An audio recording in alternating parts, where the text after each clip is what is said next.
Assalamualaikum warahmatullahi wabarakatuh. Innal hamdalillah nahmaduhu wa nasta'inuhu wa nastahdihi wa nastaghfiruh wa natubu ilayhi man yahdihillah fala mudilla lah wa man yudlil fala hadiya lah. Ashhadu an la ilaha illallah wahdahu la syarika lah wa ashhadu anna Muhammadan abduhu wa rasuluh. Subhanaka la ilma lana illa ma 'allamtana innaka antal alimul hakim. La hawla wa la quwwata illa billahil aliyyil azim. Allahumma la sahla illa ma ja'altahu sahla wa anta taj'alul hazna idza syi'ta sahla. Rabbi yassir wa la tu'assir. Rabbi tammim bil khair, amma ba'd. Baik, suara saya jelas ya? Terima kasih pada Kak Azizan. Waalaikumsalam warahmatullahi wabarakatuh. Terima kasih Puan Siti Hajar Ahmad, Puan Atikah, Kak Atikah kita. Waalaikumsalam warahmatullahi wabarakatuh. Ya, dan tuan-tuan dan puan yang bersama dengan saya pada pagi ini, dan kita berada di dalam siri ya, kuliah subuh secara online live ya, surau An-Nur fasa 3A Bandar Seremban Selatan. Apa khabar semua tuan-tuan dan puan? Mudah-mudahan semua sihat walafiat, insya-Allah. Barakallahu fikum kepada semua yang sama-sama ya share dan like. Terima kasih, mudah-mudahan Allah berkati. Dan jangan lupa ya, boleh sama-sama kita infak ataupun kita sedekah subuh kita terus ke surau An-Nur ya, untuk program aktiviti kuliah online ataupun untuk sebarang aktiviti lah ya yang dilakukan oleh pihak surau. Boleh terus ke akaun Bank Islam 05012001005338. Okey ya. Okey, dan hantar kalau nak hantar, terpulanglah ya. Okey. Kalau tak boleh kita bagi RM1, kita bagi RM5. Kalau kita tak boleh bagi 5, kita bagi 10. Ya, biar makin lama makin banyak. InsyaAllah tidak pernah miskin orang yang bersedekah. Bahkan itulah cara yang Allah Ta'ala tunjukkan kepada kita untuk menyuburkan rezeki kita. Allah Ta'ala sebut dalam surah Al-Baqarah, yamhaqullahu riba wa yurbis sadaqat. Suraqallahul azim. Ya, Allah menghapuskan riba dan Allah menyuburkan sedekah. Jadi sedekah ini adalah satu jalan untuk ya menyuburkan rezeki kita. Dan rezeki jangan kita pandang hanya pada tambah duit, ini tidak ya. Rezeki termasuk dari sudut kesihatan. Allah bagi kita sihat. Dengan sedekah tadi Allah kurniakan kita anak yang soleh-solehah. Dengan keberkatan sedekah kita itu Allah bantu kita untuk selesaikan masalah ya. Dan macam-macam lah ya manfaat sedekah yang tak terkira banyaknya. Kerana itu adalah yang disebut oleh Allah Ta'ala, bukan kita cakap ya.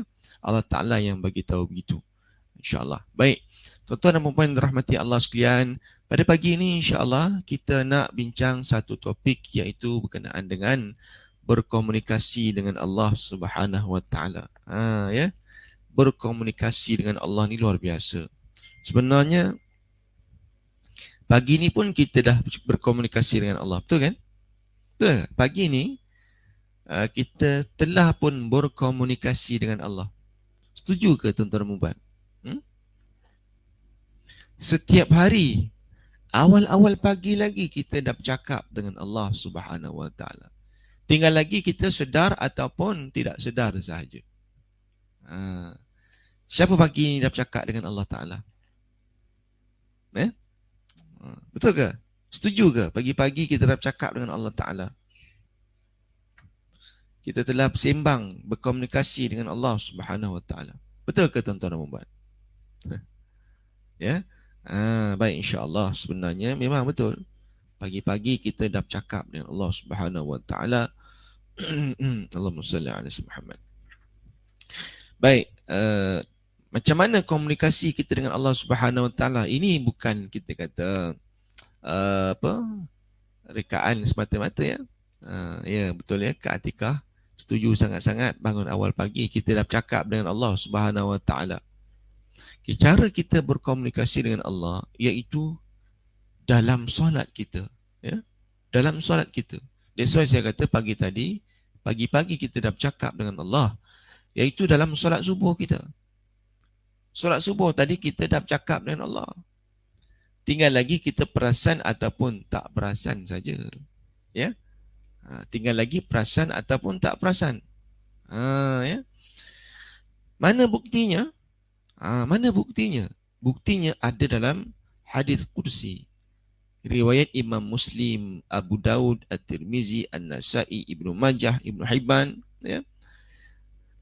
Maknanya hadis ni hadis yang, kalau menurut Imam At-Tirmizi, hadis yang kita nak baca ni hadis hasan ya. Jadi hadis hasan ni hadis yang baik. Okey. Allahumma salli ala Muhammad. Tapi hadis ini juga dalam riwayat Imam Muslim. Kalau kata riwayat Imam Muslim, hadis sahih ya. Okey. Ala kulli hal, hadis ini hadis yang boleh kita guna dan kita ambil dia sebagai hujah kita. Ya. Hadis ini diriwayatkan daripada Abu Hurairah radhiyallahu anhu. Anin Nabi sallallahu alaihi wasallam qala, "Man shalla salatan lam yaqra fiha bi ummil Qur'an fahiya khidaj. Salasan ghairu tamam." Faqila li Abi Hurairah, "Inna nakunu wara al-imam." Faqala iqra' biha fi nafsik fa inni sami'tu Rasulullah sallallahu alaihi wasallam yaqul, qala Allah ta'ala qasamtu as-salata baini wa baina 'abdi nisfain. Wa fi riwayat li Ibn Majah wa Abi Dawud wa Tirmizi ziyadatun fa nisfuha li wa nisfuha li 'abdi wa li 'abdi ma sa'al. Fa idza qala al-'abdu alhamdulillahi rabbil alamin qala Allah ta'ala hamidani 'abdi. Wa fi riwayat li Ibn Majah ziyadatun wa li 'abdi ma sa'al. Okey, baik. Daripada Nabi SAW, baginda bersabda, sesiapa yang mengerjakan solat dengan tidak membaca Ummul Quran. Ummul Quran nama lain bagi Al-Fatihah. Jadi Al-Fatihah ni menurut ulama mempunyai lebih kurang 20 nama ya. Kita biasa sebut Al-Fatihah. Sedangkan Al-Fatihah itu banyak namanya. Lebih kurang 20 ya kata ulama. Antaranya dalam hadis ni menyebutkan Ummul Quran. Maknanya bolehlah kita kata ya. Mari sama-sama kita membacakan Ummul Quran, iaitu surah Al-Fatihah. Ataupun boleh kita sebut surah Al-Fatihah dengan nama dia apa? Ya. Surah As-Salah. Surah As-Salah. Boleh juga. Ya. Lagi nama lain bagi surah Al-Fatihah, surah Al-Wafi. Surah Al-Wafi. Ya. Lagi apa lagi? Banyak ya nama surah Al-Fatihah. Okey. Nama lain bagi surah Al-Fatihah, surah Asy-Syafi. Surah yang pengubat ya. Penawar bagi penyakit. Okey ya. Sebab kenapa? Kenapa dikatakan surah Al-Fatihah surah Asy-Syafi? Kerana surah Al-Fatihah ini pernah diamalkan oleh sahabat Nabi untuk merawat penyakit. Ya. Zaman sahabat Nabi, ada sahabat yang merawat penyakit dengan membacakan surah Al-Fatihah, lalu penyakit itu sembuh. Dengan surah Al-Fatihah. Maknanya hebat surah Al-Fatihah ini, kita pun boleh buat. Ya, kita pun boleh buat. Kita baca surah Al-Fatihah, ya, tiup ke air, bagi ke anak kita minum. Boleh juga. Mak ayah buat sendiri. Boleh ya. Ataupun nak minta ustaz lain buat ke, tak ada masalah lah. Tapi mak ayah sendiri boleh buat. Baca surah Al-Fatihah, dihembuskan. Ataupun anak kita demam, ya, Anak kita demam, kita baca surah Al-Fatihah dan kita hembuskan di kepalanya dan sebagainya. Boleh juga. Jadi kita merawat dengan Al-Quran tidak menjadi masalah. Yang kita masalah tu bunyi petuk bomoh dan sebagainya. Jadi kita boleh baca Al-Fatihah. Tapi kalau tak jadi, tak sembuh pun Ustaz. Bukan salah Al-Fatihah tu ya. Sebab sahabat buat jadi. Bukan salah Al-Fatihah tu, tetapi kerana diri kita yang banyak dosa. Mungkin kita ni orang banyak dosa, ya. Kita baca Al-Fatihah pun mungkin banyak kesilapan menyebabkan Al-Fatihah tadi tu dia tak berapa nak mujarab sangat. Bukan salah Al-Fatihah ya. Al-Fatihah tu memang boleh menyembuhkan penyakit. Tapi kerana kita sendiri yang banyak dosa ini. Baik ya. Jadi Nabi kata siapa yang mengerjakan solat dengan tidak membaca Ummul Quran, yakni suratul Fatihah di dalamnya, maka solat itu kurang. Ini banyak dalam hadis yang lain ya. Man lam yaqra bi Fatihatil Kitab ya fahuwa aqta, dalam hadis yang siapa yang tak membaca surah Fatihah, man lam yaqra bi Fatihatil Kitab ya, maka siapa yang tak baca surah Al-Fatihah, Allahumma salli ala Muhammad, maka solat itu tak sah. Ya, solatnya itu terputus, solatnya tidak sah. Okey. Baginda menyebutkannya sebanyak 3 kali. Maksudnya tidak sempurna. Ya. Siapa yang solatnya tak baca Ummul Quran, maka solat itu kurang. Maksudnya tidak sempurna. 3 kali Nabi ulang. Lalu seseorang berkata kepada Abu Hurairah, sesungguhnya kami berada di belakang imam.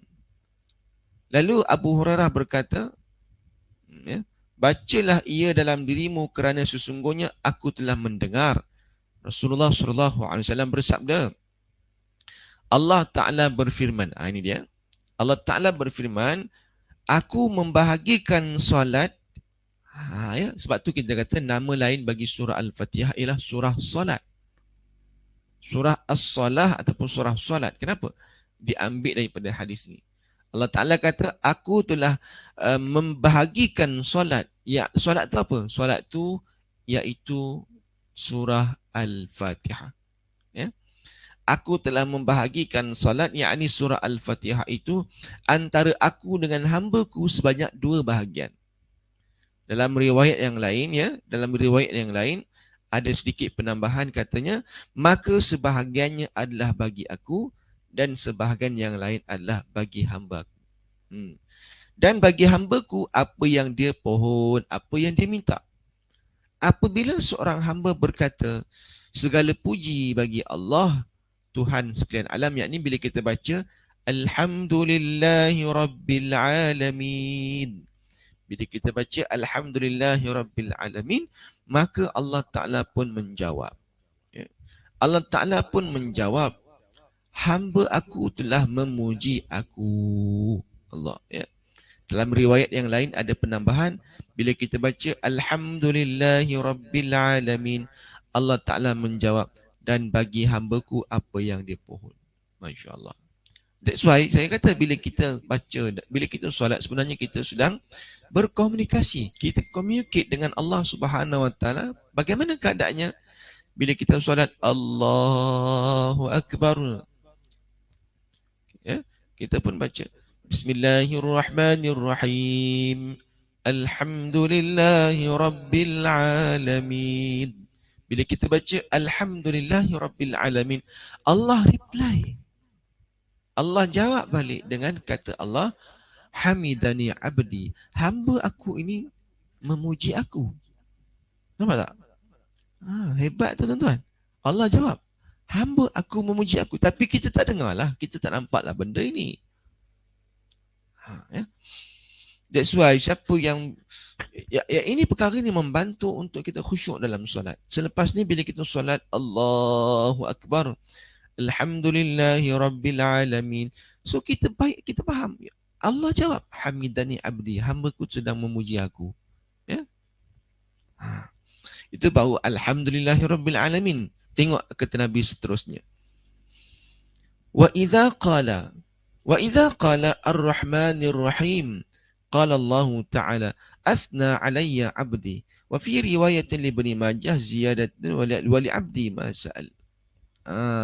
Dan apabila kita berkata Ar-Rahmanir Rahim, Tuhan yang Maha Mengasihani lagi Maha Penyayang, maka Allah Ta'ala berfirman, Allah Ta'ala reply.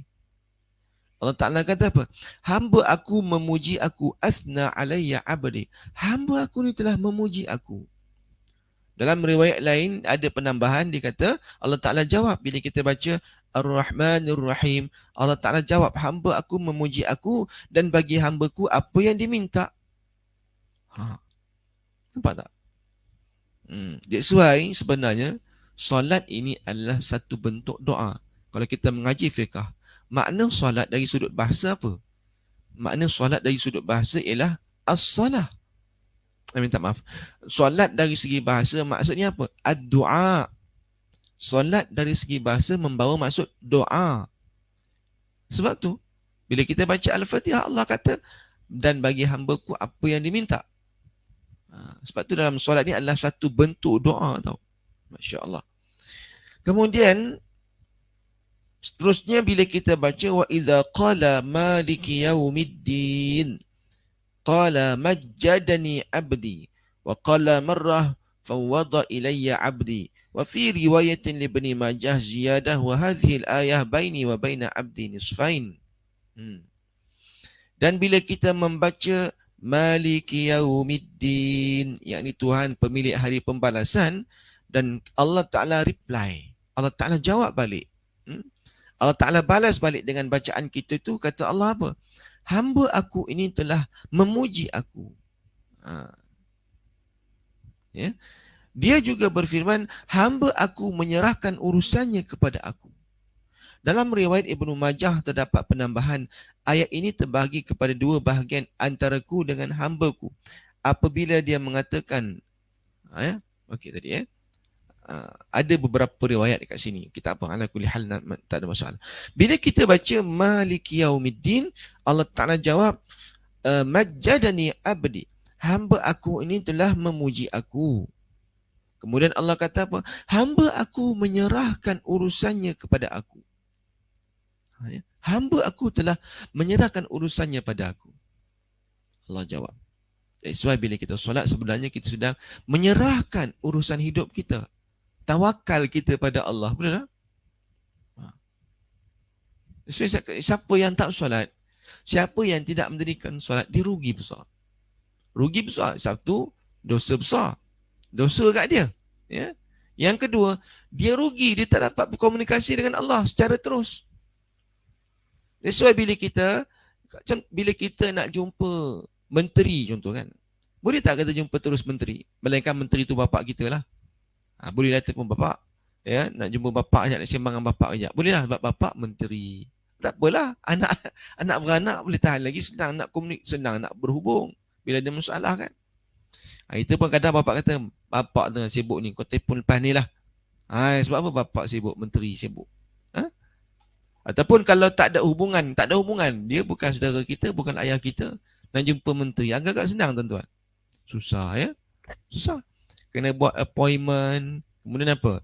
Kena buat appointment, lepas tu kadang-kadang bila dah sampai waktu appointment, bukan jumpa dengan dia, jumpa dengan timbalan menteri, ataupun jumpa dengan PA je kata. Menteri tak ada, ya jumpa dengan PA je. Apa benda hal masalah jumpa ni? Begitu susah. Appointment dah dekat sebulan. Ya. Bila jumpa pula tak dapat jumpa direct. Banyak cerita dia. Itu baru jumpa dengan menteri lah. Tok Zah kata menteri jumpa doktor pun kadang-kadang appointment juga. Kan? Nak jumpa kaunselor, appointment juga. Tapi nak jumpa Allah Ta'ala, very simple. Very simple, very easy kan. Nak jumpa Allah lah. Tak payah susah-susah. Ambil wuduk, terus. Ya, terus on the spot. Allahu Akbar. Waktu itu kita sedang bercakap dengan Allah. Nampak tak? Allah welcoming kita every time tuan-tuan. Kan? Kau nak jumpa aku? Ambil wuduk, angkat takbir, cakap dengan aku. Communicate dengan Allah. Baik. Sebab apa? Memang Allah jawab kan. Bila kita baca Maliki Yaumiddin, Allah kata, hamba aku memuji aku. Ya? Hamba aku ni telah menyerahkan urusannya kepada aku. Nampak tak? Hebat ya. Kemudian yang seterusnya, fa idza qala iyyaka na'budu wa iyyaka nasta'in qala hadza baini wa baina 'abdi wa li 'abdi ma sa'al wa fi riwayatin li Ibni Majah wa Tirmizi ziyadah wa akhiru surati li 'abdi. Baik. Bila kita baca iyyaka na'budu wa iyyaka nasta'in, kepada engkaulah kami sembah, kepada engkaulah kami mohon pertolongan, ya. Bila kita baca iyyaka na'budu wa iyyaka nasta'in, apa jawab Allah? Allah reply apa, tuan-tuan dan puan-puan yang dirahmati Allah sekalian? Allah Ta'ala pun menjawab, ayat ini adalah antara aku dengan hamba-Ku, dan bagi hamba-Ku apa yang dia mohon. Ya. Allah Ta'ala kata begitu, ya. Hadza baini wa baina 'abdi wa li 'abdi ma sa'al. Allah jawab begitu. Ini antara aku dengan hamba-Ku, dan bagi hamba-Ku apa yang diminta. Makna katanya, orang lain tak boleh buat apa. Jangan hampa duk kacau lah. Tak ada siapa dapat menghalang. Ini antara aku dengan dia. Ini antara aku sebagai pencipta dan juga hamba-Ku. Ini tak ada orang lain tak boleh kacau. Dan bagi hamba-Ku apa yang diminta. Masya Allah, tuan-tuan ni. Allah kata begitu. So kenapa kita tak nak solat lagi? Allah Ta'ala dah kata macam tu. Ini antara aku dengan dia saja. Sebab tu dalam solat ni, ya, sebab tu dalam, kalau kita lihat, ya, Allahumma salli ala Muhammad, Iblis laknatullah alaih setiap masa ada ruang, ada peluang, sentiasa nak merosakkan kita. Nabi Muhammad SAW sendiri pun nak diganggu, nak digodanya, apatah lagi kita. Tapi tuan-tuan, kita kena ingat, dalam solat Iblis tetap menggoda, tapi dia susah nak goda kita. Sebab tu orang yang sentiasa istiqamah mendirikan solat dapat menjauhkan daripada tipu daya syaitan, InsyaAllah. Siapa yang jaga sungguh dan memperbaiki solat dia, lama kelamaan Iblis ni macam kita kata kita ni kebal lah, ya. Tetap boleh goda, tapi nak kata, ya, InsyaAllah Allah pelihara. Terutama waktu kita sujud, kan. Iblis kata, aku ini dalam surah dalam Al-Quran ada sebut, kan, aku akan mendatangi mereka. Thumma la'atiyannahum min baini aydihim wa min khalfihim wa an aymanihim wa an syama'ilihim wa la tajidu aktsarahum syakirin. Suraqallahul azim. Dalam surah tak silap saya dalam surah Al-Anfal ni, ayat 7, tak silap saya, ke-17, tak apa, saya tak ingat ayat tu. Okey, surah berapa, Tapi begini maksudnya, Allah kata Iblis kata tau, dalam Quran cerita ni, Iblis kata, aku akan goda anak cucu Nabi Adam daripada depan, belakang, kanan dan kiri mereka. Begitu, ya. Begitu ikrar Iblis di hadapan Allah Subhanahu Wa Taala. Dan Allah mengizinkan. Ya. Tapi dalam setengah tafsir mengatakan, cuma Iblis tak dapat nak menggoda anak cucu Nabi Adam sebab depan, belakang, kanan dan kiri dia goda kita, kan. Tengok tuan-tuan, setiap ruang, pergi depan pun digoda, belakang pun digoda, pergi kanan goda, ke kiri pun godanya, setiap ruang. Sebab tu setengah dalam tafsir ada menyebutkan cuma ada dua tempat yang Iblis tak dapat nak goda. Yang pertama atas, dan yang kedua di bawah. Atas, tuan-tuan dan puan-puan rahmati Allah sekalian, iaitu bila mana kita berdoa pada Allah, ya Allah, ya Rahman. Jadi dalam solat sebenarnya kita sedang berdoa pada Allah. Maknanya berdoa ni atas lah. Bila kita solat Allahu Akbar, sebenarnya kita sedang menuju ke atas. Waktu ini Iblis susah nak goda kita. Ya? Satu lagi, bila mana kita di bawah. Satu lagi di bawah, Iblis tak goda. Di bawah adalah tempat kita sujud pada Allah. Sebab itu dalam sujud kita, jangan sia-siakan sujud kita tu. Sujud kita, ya, setiap kali sujud, terutama setiap kali kita sujud dengan Allah, mohon pada Allah perlindungan, ya Allah. Boleh dalam sujud kita boleh baca doa. Kalau dalam bahasa Melayu boleh juga, tapi mesti dengan dalam hati lah. Tak boleh tengah-tengah sujud tu, ya Allah ampunkan dosaku, ya Allah, batal solat sebab bahasa Melayu, ya. Bila boleh baca doa bahasa Arab boleh, doa dalam bahasa Arab boleh, ayat Quran boleh, ataupun boleh dalam bahasa Melayu. Boleh. Doa kita pada Allah itu waktu itu iblis susah nak goda kita. Sebab waktu tu kita sangat dekat. Dalam hadis menyebutkan waktu kita sujud pada Allah, waktu tu kita dekat dengan Allah Subhanahu Wa Taala.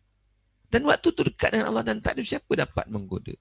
Tengok dalam surah Al-Fatihah. Bila kita baca iyyaka na'budu wa iyyaka nasta'in, Allah kata apa? Ini antara aku dengan hamba-Ku. Orang lain tengah kacau. Dan apa yang hamba-Ku minta aku perkenankan. Sebab tu paling tidak at least tuan-tuan, bila kita baca iyyaka na'budu wa iyyaka nasta'in, dalam hati astaghfirullah wa atubu ilaih. Ya. Dalam hati astaghfirullah wa atubu ilaih, ya Allah, aku istighfar minta ampun ya Allah. Kan?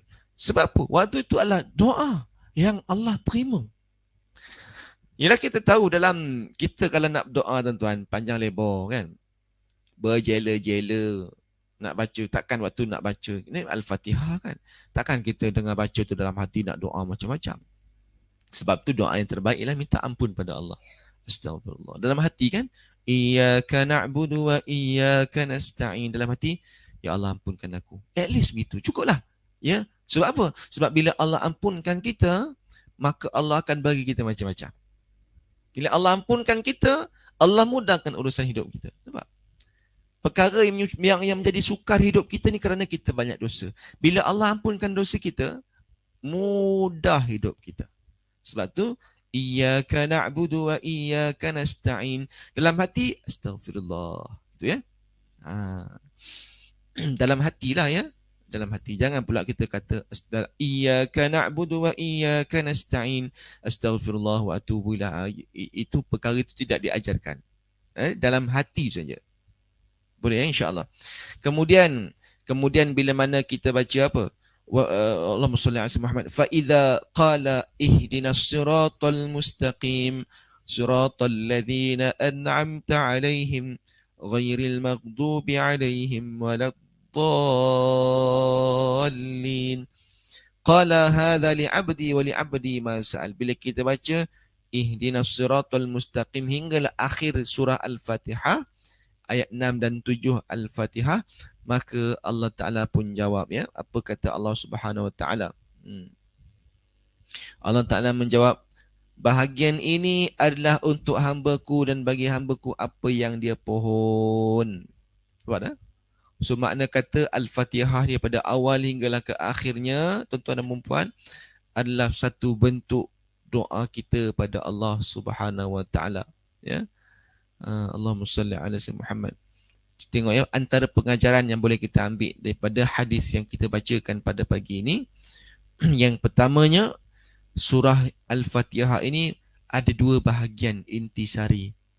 Yang pertama berkaitan dengan Allah Subhanahu Wa Ta'ala, dan bahagian kedua berkaitan dengan hamba-Nya. Sebab tu kalau kita lihat dalam Al-Fatihah ni begini ya, ada dua bahagian. Bahagian pertama, Alhamdulillahi Rabbil Alamin Ar-Rahmanir Rahim Maliki Yaumiddin. Ini bahagian pertama Al-Fatihah, yang ini khusus untuk Allah Subhanahu Wa Ta'ala. Kita puji Allah, kita sanjung Allah, khusus untuk Allah Subhanahu Wa Ta'ala sahaja. Bila kita masuk iyyaka na'budu wa iyyaka nasta'in, ayat keempat Al-Fatihah, maka di situ adalah tengah-tengah Al-Fatihah. Sebab tu kata ulama, iyyaka na'budu wa iyyaka nasta'in merupakan hati surah Al-Fatihah. Ya. Kerana dia pembahagi antara dua bahagian. Alhamdulillahirabbil alamin ar-rahmanir rahim maliki yaumiddin, bahagian pertama. Iyyaka na'budu wa iyyaka nasta'in, dia menghubungkan antara bahagian pertama dan bahagian kedua. Ihdinas siratal mustaqim hingga akhirnya siratal ladzina an'amta alaihim ila akhiril ayah, itu bahagian kedua. Itu khusus untuk hamba. Bahagian pertama untuk Allah, kemudian ada tengah-tengahnya pembahagi menghubungkan antara bahagian Allah dengan bahagian hamba, kemudian pergi kepada bahagian kedua untuk hamba saja. Boleh jelaskan? Sebab tu hati Al-Fatihah ialah iyyaka na'budu wa iyyaka nasta'in. Kalau kita perhalusi tuan-tuan, pada kalimat ayat iyyaka na'budu wa iyyaka nasta'in, di dalamnya terkandung kalimat la ilaha illallah. Ya. Ya, la ilaha illallah. Okey, boleh. So very cantik Al-Fatihah tu. Kalau kita perhatikan, setakat ni pernah tak kita jemu baca Al-Fatihah? Tak pernah jemu kan? Hebat. Tak pernah jemu. Kita nyanyi lah lagu apa? Lah ni viral lagu apa? Lagu apa? Tuan-tuan. Ya. Denyut-denyut. Denyut jantungku berdebar. Oh, orang suka lagu tu kan. Orang duk ngafal lagu tu. Bahasa Arab tak erti pun nak ngapel juga. Sebab apa? Sedap katanya. Okey lah. Berapa lama kita nak menyanyi lagu tu? Lama-lama jemu tu kan. Mana-mana lagu pun bila dengar selalu jemu. Mula-mula sedap lagu ni. Berapa lama boleh tahan? Ya? Lama-lama dia macam biasa dah tak sedap. Tapi Al-Fatihah daripada dulu, kini dan selamanya sampai bila-bila tak pernah tak sedap. Tak pernah jemu tak? Tak pernah jemu. Saya sendiri mengakui tak pernah jemu Al-Fatihah kita. Bila kita baca tak pernah jemu. Bahkan kita mendengar Al-Fatihah pun tak pernah jemu. Pernah tak kita solat belakang imam, Allahu Akbar, imam tu baca Alhamdulillahi Rabbil Alamin. Aduh, tak ada benda lain dia nak baca. Tak pernah. Bahkan saya yakin makmum akan tertunggu-tunggu bacaan imam, bacaan surah Al-Fatihah. Dia nak dengar. Dia nak dengar bacaan imam tu. Betul tak? Mana-mana kita pergi pun kita dengar. Bacaan nak dengar. Apa bacaan imam tu? Nak dengar imam tu baca Al-Fatihah je. Masya Allah. Tak? Itulah namanya mu'jizat Al-Quran. Jiwa tenang bila membaca Al-Fatihah. Ya? Allahumma salli ala Muhammad. Terima kasih pada tuan-tuan dan puan-puan.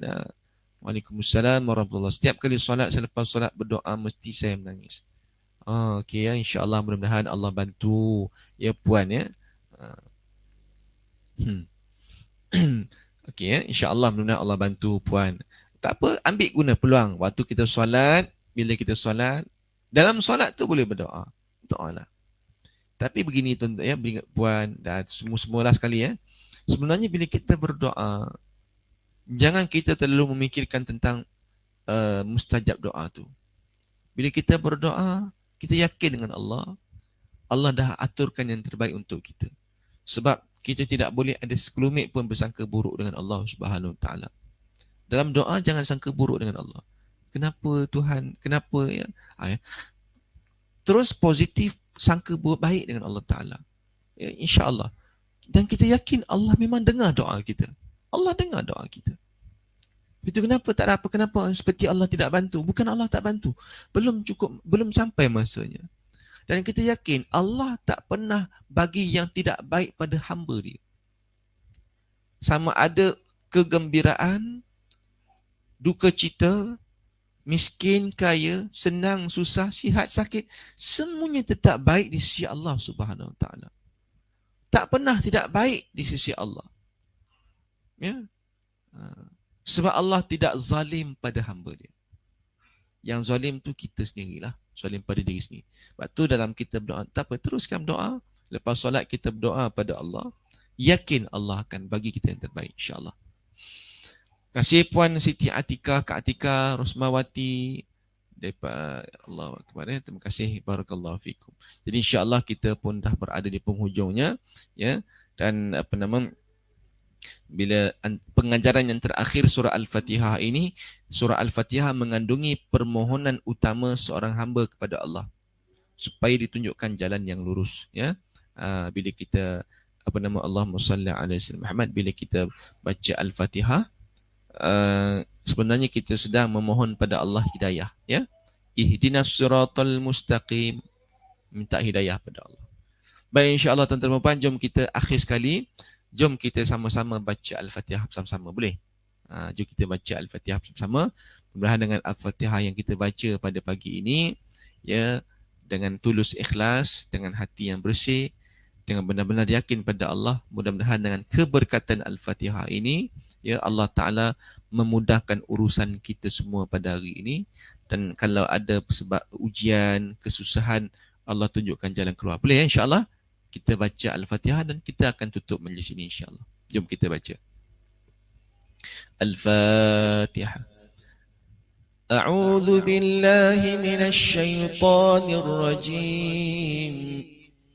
بسم الله الرحمن الرحيم. الحمد لله رب العالمين. الرحمن الرحيم. مالك يوم الدين. إياك نعبد وإياك نستعين. اهدنا الصراط المستقيم. صراط الذين أنعمت عليهم غير المغضوب عليهم ولا الضالين.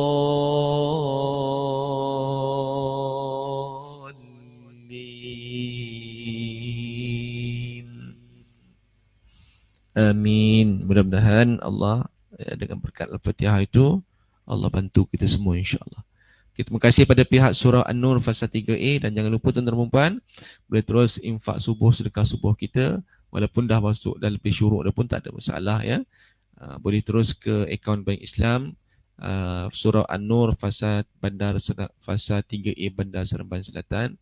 Bank Islam 05010010053038 insya-Allah ya. Terima kasih semua insya-Allah yang baik kepada Allah Subhanahu Wa Taala. Ya Allah atas kekurangan kelemahan diri saya sendiri minta maaf salah dan silap. Aqulu qawli hadza wa astaghfirullahal azim li wa lakum. Wabillahil hidayah wat taufiq. Wassalamualaikum warahmatullahi wabarakatuh. A'udzu billahi minasyaitonir rajim. Bismillahirrahmanirrahim. Alhamdulillahirabbil alamin. Wassalatu wassalamu ala rasulil amin wa ala alihi washabbihi ajmain. Ya muqallibal qulub, tsabbit qulubana ala dinika wa ala ta'atik. اللهم اجعل جمعنا هذا جمعا مرحوما وتفرقنا من بعده تفرقا معصوما اللهم فقهنا في الدين وعلمنا التأويل. Ya Allah, jadikan majlis kami pada pagi ini majlis yang diberkati, perpisahan kami selepas ini perpisahan yang sentiasa dalam pemeliharaan-Mu ya Allah. Allahumma rabbana atina fid dunya hasanah wa fil akhirati hasanah wa qina adzaban nar. Wa sallallahu ala sayyidina Muhammadin wa ala alihi washabbihi wasallam. Alhamdulillah rabbil alamin. Subhanakallahumma bihamdika asyhadu an la ilaha illa anta astaghfiruka wa atubu ilaik. Wassalamualaikum warahmatullahi wabarakatuh. Terima kasih semua, minta maaf ya. Saya tak dapat nak baca setiap komen dan saya yakin Allah Taala yang membalas jasa baik tuan-tuan dan puan dan akan diberikan ganjaran pahala dan dipermudahkan urusan insya-Allah. Terima kasih semua. Assalamualaikum warahmatullahi.